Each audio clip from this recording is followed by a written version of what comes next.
Hello, Mr. Cho here, and in today's lesson, we're going to talk about what is digestion. Okay, so describe the functions of enzymes such as amylase, maltase, protease, lipase in digestion, listing the substrates and end products. Okay, so notice that all the enzymes end with this ASE, so anything that ends with ASE usually is an enzyme. Okay, so sometimes people have organs removed because of illnesses such as cancer. So cancer is a disease where the cells of the body grow uncontrollably and they start to spread around the body. So if an organ that's involved in digestion is removed, the person may need to avoid certain foods. Why is this so? We need to consider how the organ is related to the digestion of the type of food. Okay, so for example will be if you have liver cancer, right? Your liver might not be able to produce the bile that is necessary to help in fat digestion. Or if you have intestinal cancer, you may need to remove certain areas of your intestine, and that will basically reduce the amount of absorption of food in your body. Okay, now because I was curious, I went to look at some cancer cells, so I just want to show you some of this. Okay, what do cancer cells look like? Okay, so these are from your lungs. So this is a cell, right? It's starting to grow. You can see the cells are multiplying, dividing. Okay, this is from your pancreas. All these cells are from your own body, right? They are not from outside your body. These are your own cells that turn evil and they start to spread. Right? The prostate is part of the male reproductive system. Again, the pancreas. So it's like these cells don't really look normal, right? They look very weird. That's because they're cancerous.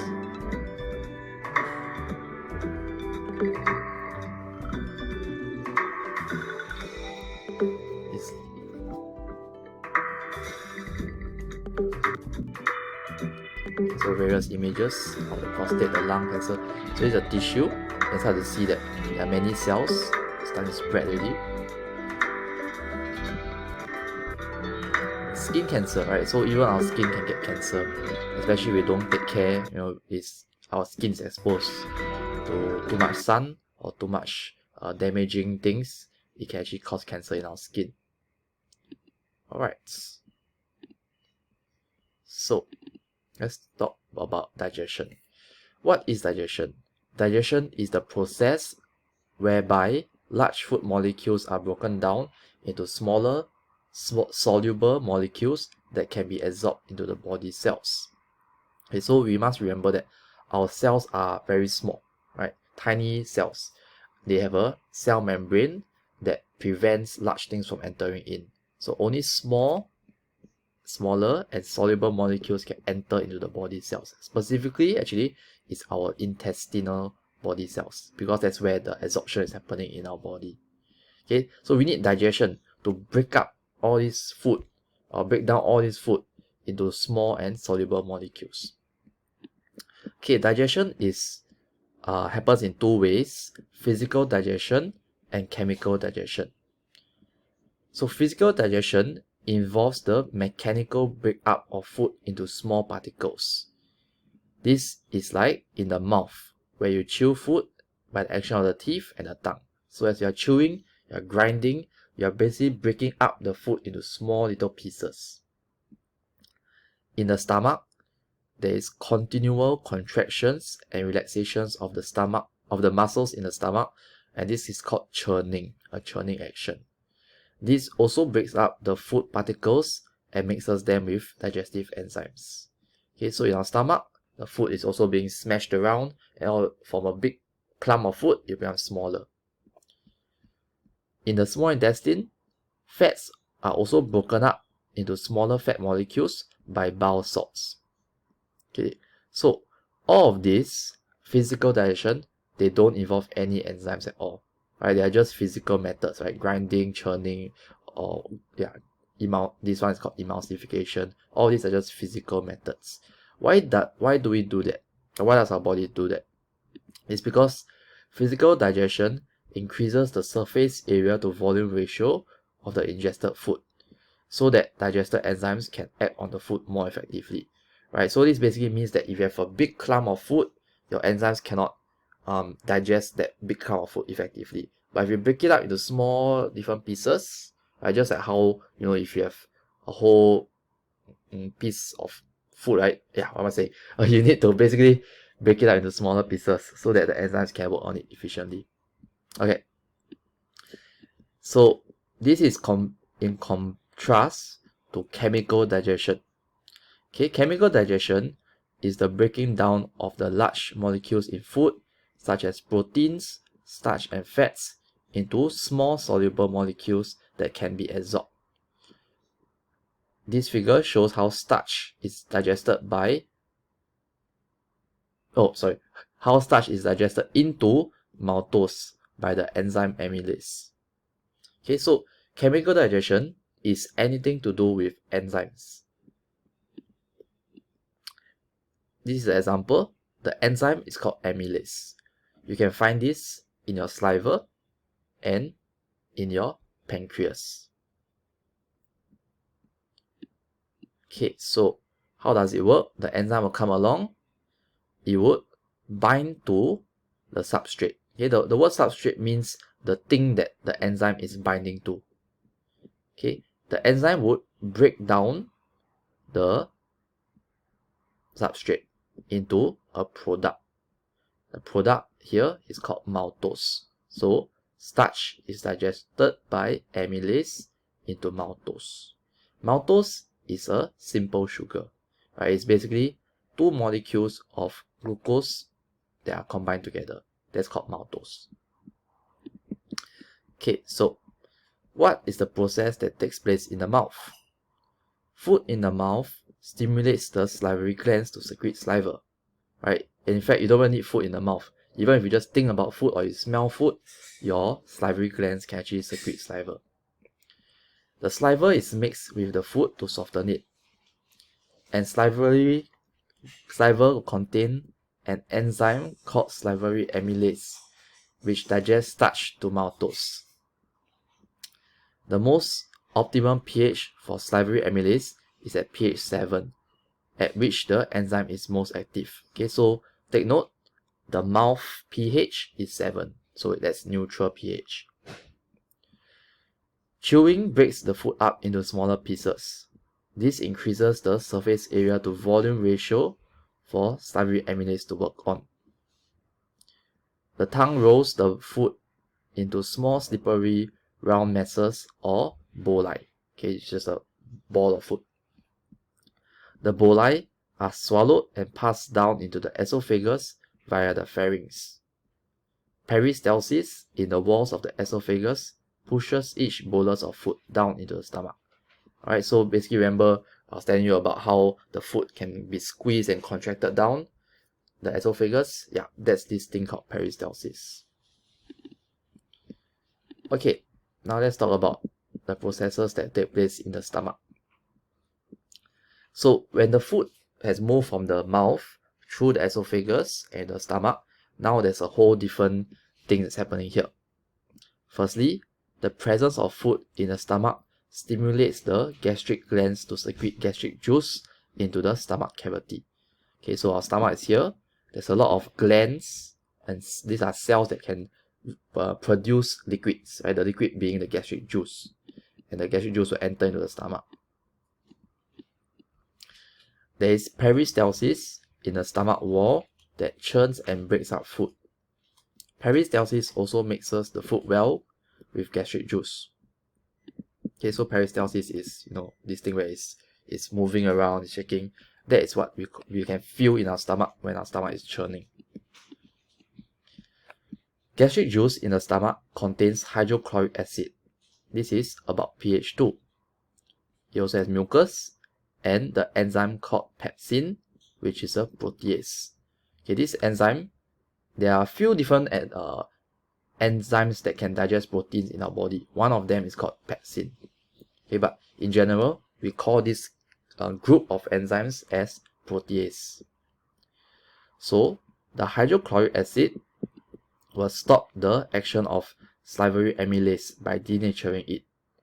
Okay, so that means whatever enzymes that come from the mouth will not work inside the stomach. This hydrochloric acid provides a low pH environment within the stomach, about pH 2, which is the optimum pH for the enzyme protease to digest proteins. And it also kills certain potentially harmful microorganisms in food, right? For example, bacteria or even fungi. If you were to eat those, right, the acid will kill it inside the stomach, right? Hopefully. The protease in the stomach digests proteins into polypeptides. The word polypeptide means short chains of amino acids. You can also think of as short chains of proteins. Okay, but they're not long proteins yet, so it's just very short. The mucus layer protects the stomach wall against being digested by the enzyme it produces. The mucus also moistens the food to allow easy movement within the stomach. Food normally remains in the stomach for about 3 to 4 hours. The partly digested food becomes liquefied, forming chyme or chyme. I actually don't know how to say it. Okay, so the food is in our stomach for about 3 to 4 hours, which means that if you eat your lunch at 12 o'clock, it will stay in your stomach until roughly about 4 o'clock. The chyme would pass in small amounts into the duodenum when the pyloric sphincter relaxes and opens. Okay, remember duodenum is the first part of your small intestine. Okay, so this is the chyme. It's gonna move through this area, which is called the pyloric sphincter. Sphincter is basically like it's like a open and close thing, like a door, right? Where it allows small amounts of things to pass through it. And okay, the food stays in the stomach for a few hours. Peristalsis in the stomach helps to churn the food, which is broken down both physically and chemically. Now, without the stomach, a person may not feel hungry. If a person has his stomach surgically removed because of cancer, what adjustments do you think he needs to make to his lifestyle? Wow, my reading is bad. Okay, so the reason why we feel hungry is actually because of our stomach, right? If we don't have a stomach, there's no signal to our brain to tell us to be hungry. And people can actually remove parts of their stomach. They won't remove the whole stomach, obviously, you want to die, but they can actually tie up parts of their stomach to control the amount of food that they will eat. That's what's it called? Stomach tie surgery. I can't remember the name. Yeah, okay, something like this. Okay, gastric band surgery. Okay, so why do people do this? They want to actually force themselves to eat lesser. These are, they are a bit desperate to lose weight, so they do this surgery.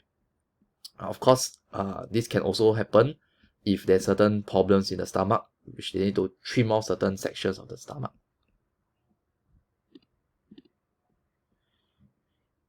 Okay, so if a stomach is removed, or reduced, not removed, if stomach is reduced, then the person will have to eat less proteins, and he will have to really make sure that the food he eats is safe. There's no bacteria, because now that your stomach can't protect you, right? There's no acid there, so you really must make sure that the food is very, very clean. Okay, just a fun fact. Have you ever had gastric ulcers? Right, what are gastric ulcers? Gastric ulcers are little holes in your stomach. And in the past, people thought that it was because of enzymes acting on the wall of the stomach. So they'll say, oh, you never eat enough, or you always don't eat, so you got this gastric ulcer, right? But no, actually, this man, Barry Marshall, he proved that gastric ulcers were in fact caused by a bacteria called Helicobacter pylori, or H. pylori. Okay, so nobody believed it at first until he eventually proved himself to be correct, and he won a Nobel Prize. A Nobel Prize is like the best award that a scientist can receive. Let's look at this H. pylori. Okay, so it's a bacteria. It actually lives in the stomach. So our stomach can't kill all bacteria. It can only kill most bacteria. and they will slowly dig into the wall of the stomach. And once it digs deep enough, right, it damages the stomach so much that we get this thing called stomach cancer.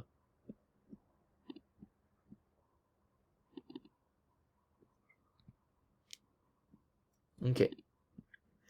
Alright, so we have talked about the mouth, we have talked about the stomach. Now let's talk about the small intestine.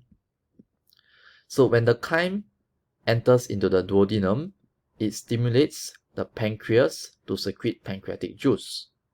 The pancreatic juice passes through the pancreatic duct into the duodenum. Pancreatic juice contains the enzymes pancreatic amylase, protease, and pancreatic lipase. Okay, so do you remember what does amylase do? That's right, amylase will break down the starch into maltose. What about protease? What does it act on? It acts on proteins. What does lipase act on? Okay, so this is a new one. Whenever we talk about this, lipase acts on fats or lipids. Okay, what else happens in the small intestine? Remember that we were talking about this thing called bile. Bile is produced in the liver. It's a green liquid. Okay, let's search for it. How does bile look like? Bile is a little bit disgusting.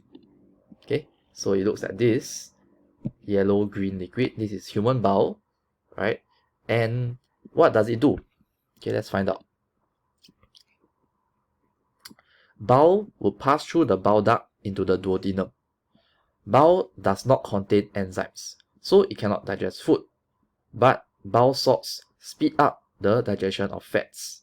Okay, I'll tell you how it works over here, but you don't just trust me for now. Okay, so bile, yes, it's not an enzyme itself, it just helps enzymes to be more efficient. Okay, what else does the small intestine do? The small intestine also produces enzymes by itself. It produces the enzymes maltase, protease, and lipase. Okay, maltase, it acts on the thing called maltose. It will digest and break down that maltose into glucose. Okay, so you may see that there's a bit of overlap between the type of enzymes produced by the intestine, the small intestine, and the type of enzymes that's produced by the pancreas. They both will produce protease, protease, and lipase. Okay, so why does it do that? Right, it's because, just like when you got a group project, right, you got more people work on the same thing, it's more efficient. So same way, the small intestine and the pancreas have some similarities, but there's one difference, and the difference is in the amylase versus maltase. So the pancreas produces amylase, whereas the small intestine produces maltase. How do you remember this? You look at the word pancreas. You see this A, right? Pan A. So if there's a second letter is A, then it must be producing amylase. And what is in the small intestine? You see the letter M, right? Small, then it's maltase. M for maltase. Alright, so food will come into contact with the pancreatic juice, bile, and intestinal juice. These three liquids are alkaline, and the alkalines help to neutralize the acidic chyme. Why is it acidic? It's because it just came from the stomach. Remember the pH of the stomach? 2, right? So if it's too acidic, it was going to damage the walls of the small intestine. That's not good.